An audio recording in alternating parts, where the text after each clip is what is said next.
Good morning students, welcome to physics class. यह है video 11th English medium वाले बच्चों के लिए है।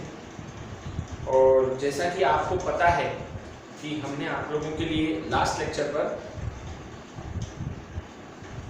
मल्टीप्लायर और सब मल्टीप्लायर को समझाया था। आज हम आपको समझा रहे हैं measurement of length.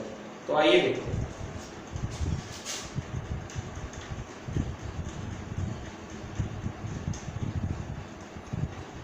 Measurement of length, ठीक है।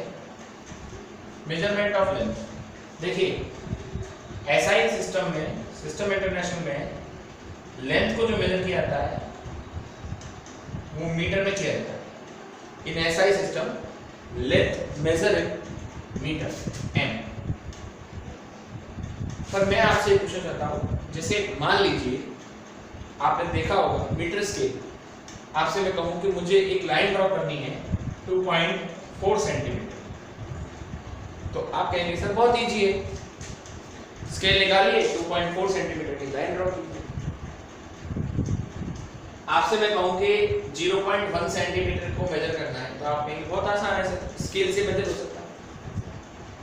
तो मैं अगर आपसे पूछूं कि कम से कम स्केल कितना नाप सकता है, कितना मेजर कर सकता है, तो आप कहेंगे सर 0.1 सेंटीमीटर, मतलब हो जाएगा 0.1 इंटू 10⁻⁻2 मीटर, और आप कह सकते हैं 10⁻³ मीटर।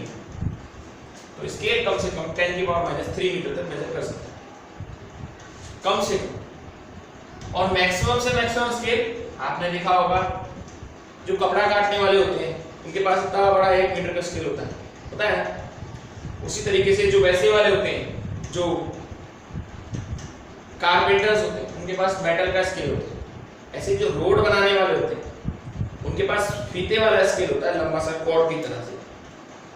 तो मिनिमम तो 10⁻³ तक, और मैक्सिमम जो है 100 मीटर। तो मैं अगर आपसे पूछूं रेंज कितनी होगी, रेंज जो है वो 10⁻³ मीटर टू 100 मीटर है, यानी कम से कम 10⁻³ मीटर तक मेजर करता है, और 100 मीटर तक, मैक्सिमम 100 मीटर तक मेजर कर सकता है। ये रेंज है इसकी। इसके बाद अगर मैं आपसे कहूं कि मुझे एक लाइन ड्रॉ करनी है 2.42 सेंटीमीटर, स्केल से नहीं कर पाएंगे आप। यानी अगर मैं आपसे कहूं कि मुझे डिस्टेंस मेजर करनी है 10⁻⁻4 मीटर तक, इतनी कम डिस्टेंस अगर मुझे मेजर करनी है 10⁻⁻4 मीटर, तो जो डिवाइस मैं यूज में लाऊंगा उसका नाम है वर्नियर कैलिपर्स। तो वर्नियर कैलिपर्स आपकी वो डिवाइस है जो 10⁻⁻4 मीटर तक मेजर कर सकती है। Vernier calipers is a device, is a measuring instrument which is measure a distance 10⁻⁴ metre, ठीक है। इसके बाद वर्नियर कैलिपर्स के बाद अगर मैं आपसे कहूं कि मुझे 10⁻⁵ मीटर तक मेजर करना है, ये तो और भी छोटा हो गया। 10⁻⁴ मीटर तक मेजर करना है, तो आपके पास दो डिवाइस हैं। एक तो है स्क्रू गेज, और एक है आपका स्फेरोमीटर। स्क्रू गेज और स्फेरोमीटर। स्क्रू गेज तो आपके बाल की मोटाई तक निकाल सकता है। ह्यूमन हेयर आपका कितना मोटा है, कितना थिक है, you can easily find with the help of screw gauge. इतना बढ़िया डिवाइस है स्क्रू गेज। और स्फेरोमीटर, ये तो एक तरह से थिकनेस ऑफ वायर निकालता है, थिकनेस ऑफ वायर। और स्फेरोमीटर जो है वो रेडियस ऑफ कर्वेचर निकालता है।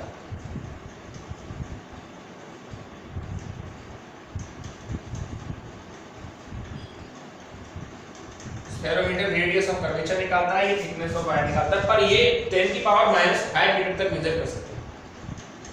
तो देखिए मैंने आपको बताया, सबसे पहले तो मैंने बताया मीटर स्केल। मीटर स्केल जो है वो कम से कम 10 की पावर -3 मीटर तक मेजर कर सकता है और ज्यादा से ज्यादा 100 मीटर तक मेजर कर सकता है। तो मीटर स्केल की ये रेंज है 10 की पावर -3 मीटर टू 100। उसके बाद आता है आपका screw gauge, sorry vernier calipers. ये इससे भी एक 10 गुना कम यानी 10 की पावर -4 मीटर तक बड़े आसानी से मेजर कर लेता है। उसके बाद आता है स्क्रू गेज, ये 10 की पावर -5 मीटर तक, और स्फेरोमीटर ये इससे भी ज्यादा अच्छा मेजर कर लेते हैं। तो ये लेंथ को मेजर करने के एक तरह की मेजरिंग इंस्ट्रूमेंट्स हैं। हम लोग इनका प्रैक्टिकल भी करते हैं और प्रैक्टिकल में हम इनको देखते भी हैं। तो एक बार देखिए फिर आगे बढ़ते हैं।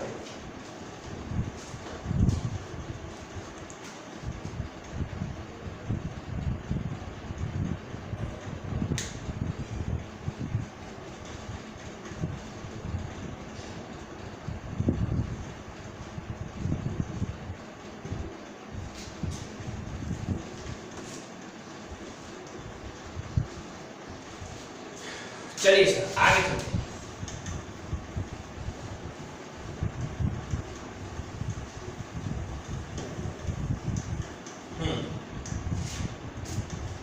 हाँ जी, ये तो थी बहुत छोटी डिस्टेंस को मेजर करने के लिए। अगर मैं आपसे पूछता हूं कि what is a distance between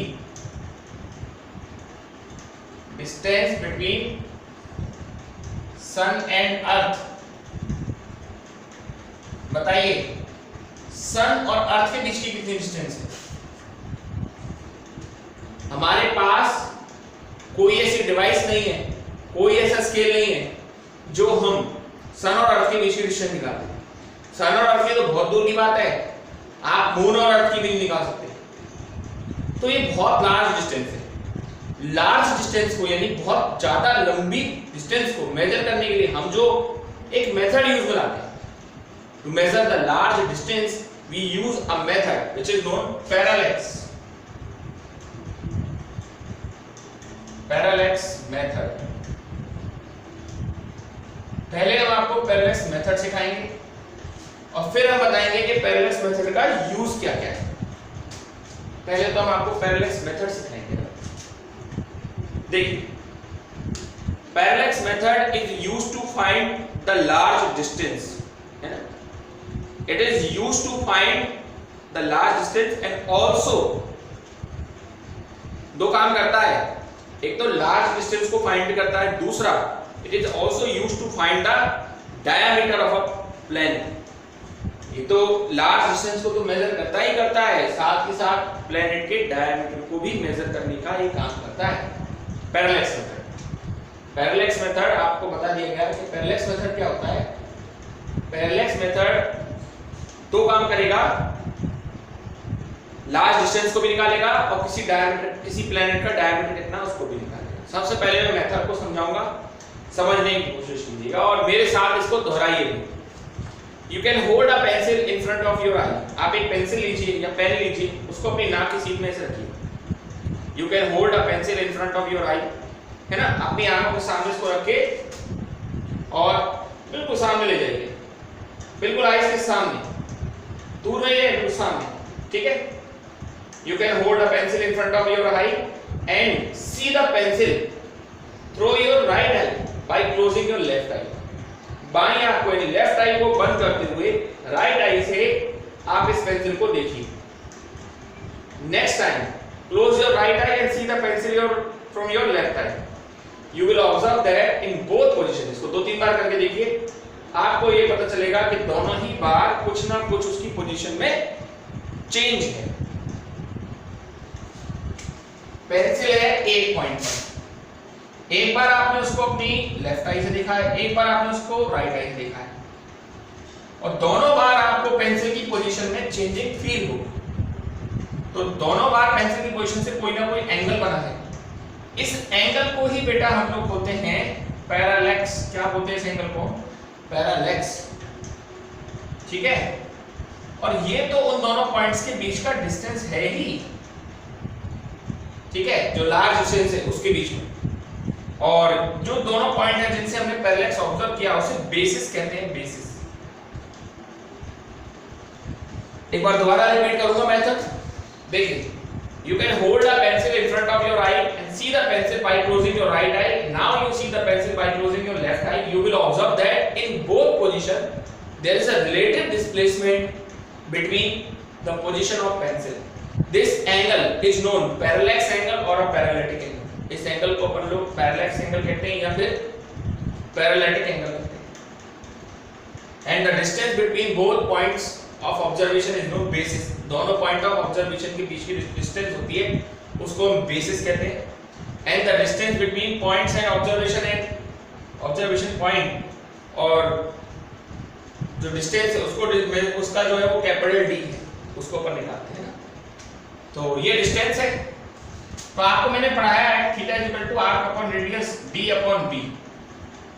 तो अगर डी निकालना हो, सॉरी आर्क अपॉन रेडियस, ठीक है, उल्टा कर दिया, theta is equal to arc upon radius B upon D आएगा। तो डी बराबर क्या आएगा, बी अपॉन थीटा, रख देंगे हमको हमारा आंसर मिल जाएगा। तो ये तो बात अभी सिर्फ पैरेलैक्स मेथड की हुई है, किसकी हुई है, पैरेलैक्स मेथड की। लेकिन मैंने कहा था ना इसके दो यूज हैं, एक तो है लार्ज डिस्टेंस को निकालने में, ज्यादा लंबी डिस्टेंस को फाइंड आउट करने में, और एक इसका यूज है प्लेनेट के डायमीटर को निकालने में, जिसमें मैं आज आपको एक सिखा रहा हूं, to measure the large distance.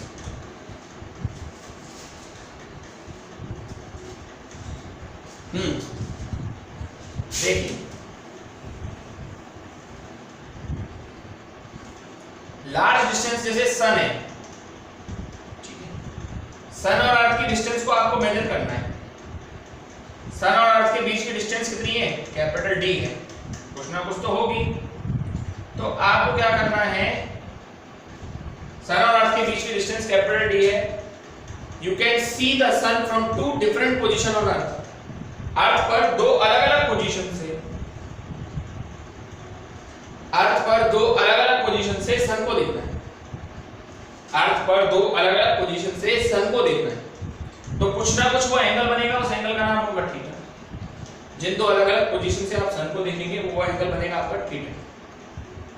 जैसे मान लीजिए एक बंदे को भेजा गया है जम्मू एंड कश्मीर और एक को भेज दिया जाए तिरुवनंतपुरम, और दोनों से कहा जाए कि ठीक 8 बजे उन्हें सन की पोजीशन बतानी है with the help of telescope. आंखों से तो नहीं देख पाएंगे, तो जम्मू कश्मीर वाले के लिए टेलीस्कोप पे कोई और एंगल होगा और तिरुवनंतपुरम वाले के लिए कोई ना कोई और एंगल होगा। तो वो एंगल आप मैप लेंगे, दोनों एंगल का डिफरेंस आ जाएगा, it's a parallactic angle. Jammu Kashmir और तिरुवनंतपुरम के बीच की जो डिस्टेंस होगी वो भी नाप लेंगे, बी। तो आपका जो फार्मूला निकला था थीटा बराबर क्या, बी अपॉन कैपिटल डी, यानी आर्क अपॉन रेडियस, उसको रख लेंगे और डी बराबर हो जाएगा बी अपॉन थीटा। इस फार्मूले में वैल्यू रखेंगे और किसी भी स्टार की, प्लेनेट की डिस्टेंस को निकाल लेंगे। आया समझ में आपको? दो अलग-अलग पॉइंट पर अर्थ पर, दो अलग-अलग पॉइंट पर अर्थ से सन की डिस्टेंस को देखेंगे, सन को देखेंगे, दो अलग-अलग पॉइंट पर देखेंगे और उन दोनों पॉइंटों के बीच में हम लोग उसका पैरेलैटिक एंगल, जिसको हम लोग पैरेलैक्स भी कहते हैं, उसको निकाल लेंगे और theta is equal to arc upon radius वाला फार्मूला लगा के अपना ये आंसर प्राप्त कर लेंगे। तो ये तो एक मेथड था to measure the large distance. एक दूसरा मेथड और है to measure the diameter of a planet, इसको हम आपको टुमारो, कल सिखाएंगे। Okay, that's all for today.